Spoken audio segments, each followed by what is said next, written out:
Assalamualaikum everyone. I'm Aniba Tariq Lutfi and welcome to Sante's weekly broadcast Nazariya, the power of experience.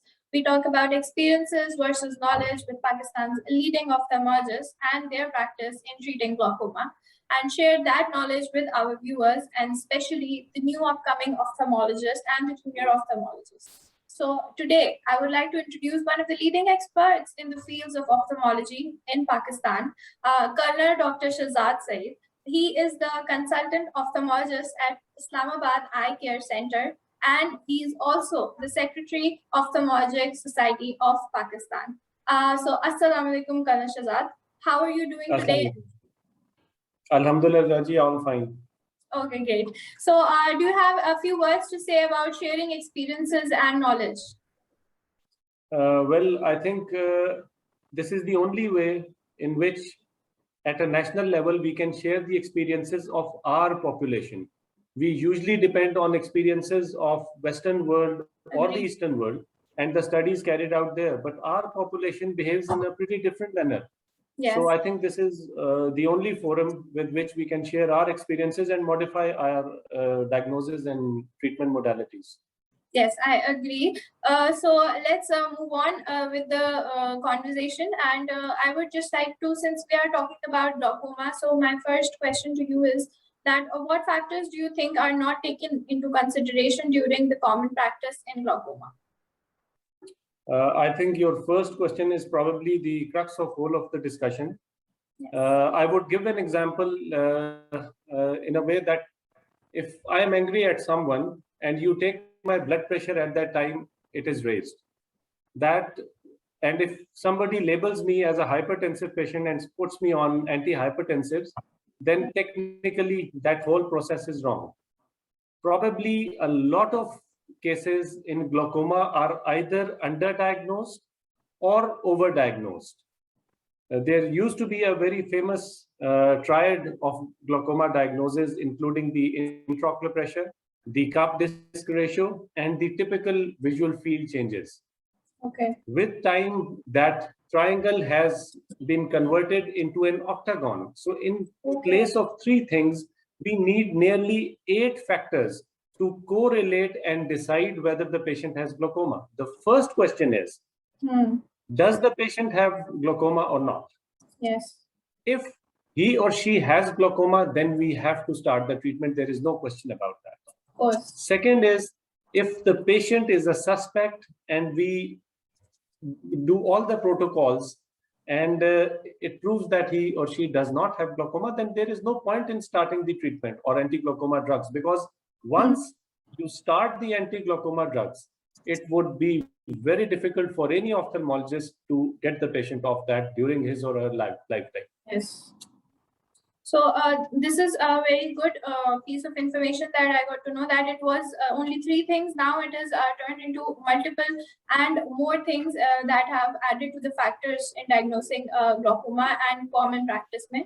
So since you are sharing with us that what are the factors, I would also like to know if you can share with the viewers a case that would be a glaucoma case of a patient that would be more than what usually they see in their practice. The issue is that glaucoma is also known as a silent killer. So yes, the patient won't come with symptoms which would give us a clue that this patient has glaucoma. Most of the cases of glaucoma, for the first time when they are diagnosed during a routine examination, or for the patient has come to you for something else and you check the intraocular pressure or take a look at the disc and you get suspicious, and then you follow the different protocols. I have actually a lot of patients, because 2 things in Islamabad are probably the highest percentage in Pakistan. One is diabetes and the other is glaucoma. Okay. I don't know if the environmental factors or what factors play a role, but probably here more people are coming for an eye consultation as compared to probably the other areas of Pakistan, which are other than the bigger cities. So as the patient comes, we check the intraocular pressure and we take a look at the disc. Obviously, we have checked the visual acuity and everything. If the intraocular pressure is raised, then we correlate it with the disc. The disc may seem glaucomatous or it may seem normal. So if we are suspicious about the disc, then we do two things. First is that we do intraocular pressure phasing. Like I said, my blood pressure might have been raised because of some factor. Yes. So when I cool down and you take my blood pressure again, it would be normal. Yes. Same, we take the intraocular pressure at different times of the day and on different days. So if the pressure is consistently raised, then obviously the suspicion of glaucoma increases. Okay. Initially, the disc may be normal. It's not necessary that the disc changes are there. So if there is a suspicion, then nowadays we go for optical coherence tomography, nerve fiber layer, and ganglion cell count. Okay. That gives the earliest signs of glaucoma if the damage has started at an early phase. So that is what we make as a primary criteria while diagnosing a new patient of glaucoma. Regarding the cases that you told me, yes, I have had cases which have been diagnosed with cataract, planned for surgery, and the intraocular pressure was never taken. So intraocular pressure is part and parcel of every complete eye examination of a new patient. And along with that, obviously, if the intraocular pressure is raised, then we take a look at other related things. Okay, that was interesting that you obviously mentioned at the end, it was one of the most important part that complete eye examination जो है वो सबसे ज़्यादा important होता है patients के लिए. उसके बगैर जो है वो patients का जो है वो हमारा misdiagnosis जाता है. Basically आपके first जो है वो factors में से एक चीज ये correlate करता है. So thank you so much for your knowledge. अच्छा, so मुझे आपने ट्रीटमेंट की बात कर ली, एग्जामिनेशन की बात कर ली है, तो मुझे ये बताएं कि what is the preference of treatment for you in terms of medication when you are treating your glaucoma patients? Once we have decided and diagnosed and we have all the investigations supporting our diagnosis that yes, the patient has primary open angle glaucoma, then we won't wait anymore to start the treatment because we won't want the nerve fiber layer to be damaged further. Because the damage, whatever is done, is irreversible. Yes. So the first line of treatment that I prefer is prostaglandin analogs. Why? Okay. For two reasons. One, it is a daily once daily dose, and the compliance in the patients is better. Compliance, the patient has to use glaucoma drugs for life once they are started.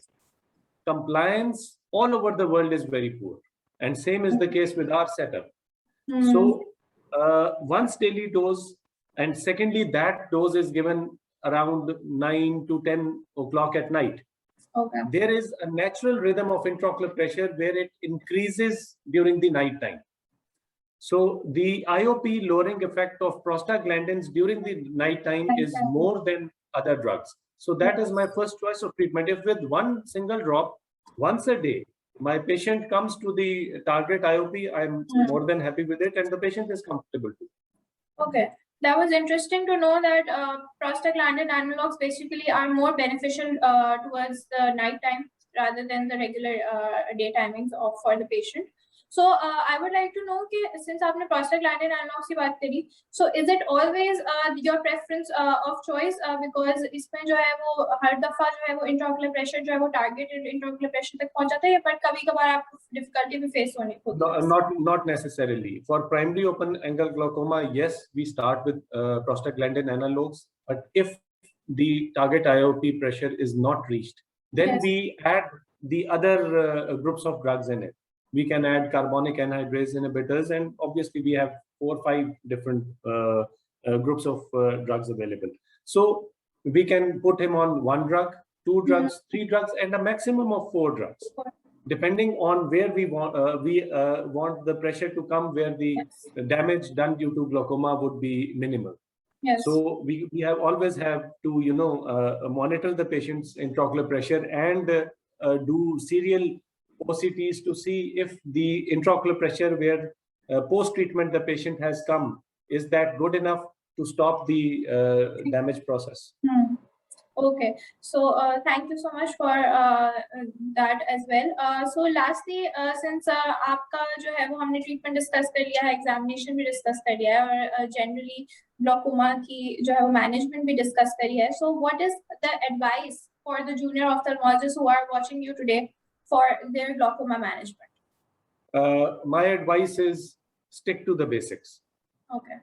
The first thing that we need to be sure when we are taking the intraocular pressure is the gadget with which we are taking the intraocular pressure is calibrated. If it's not calibrated, the intraocular pressure would not be what it actually is. Number two, in initial examination of a patient of glaucoma, you need to know what is the corneal thickness of that patient, because different corneal thicknesses give you different intraocular pressure. The intraocular pressure in a patient who, with a thick cornea would be different than in a patient with thin cornea.